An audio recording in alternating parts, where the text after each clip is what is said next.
Isiniwalat ni Baguio City Mayor Benjamin Magalong na tuloy-tuloy siyang nakakatanggap ng mga dokumento na may kinalaman sa maanumalyang flood control project laban sa mga kontraktor at politiko. Narito ang balita ni Sheena Torno.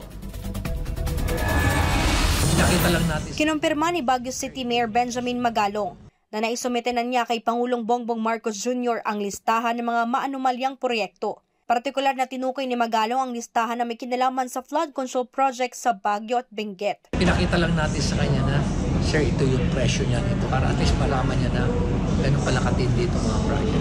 Ito yung nasa detail sa ano ba yan? Bill of quantities, pero ito naman sa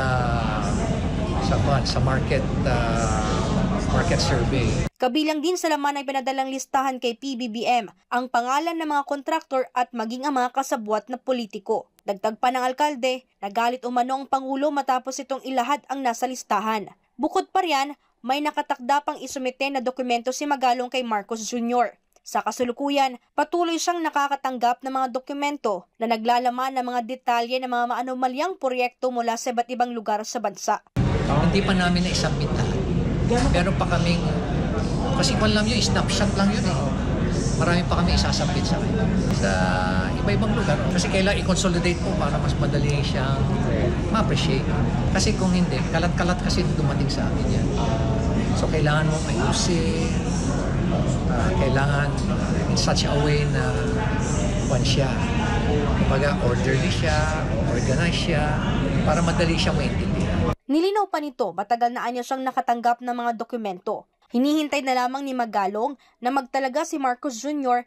ng mga iimbestiga rito at handa itong ibigay ng alkalde. Pero kung siya ang tatanungin, matinding korupsyon ang ginawa sa pamamagitan ng sabing proyekto. Well orchestrated. It's very systematic.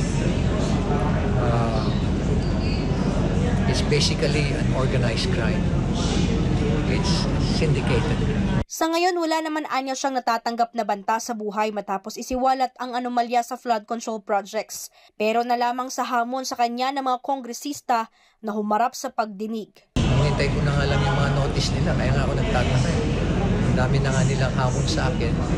Pero nasaan po yung notice ninyo? Para sa Diyos at sa Pilipinas kong mahal, ito si Sheena Torno, SMNI News.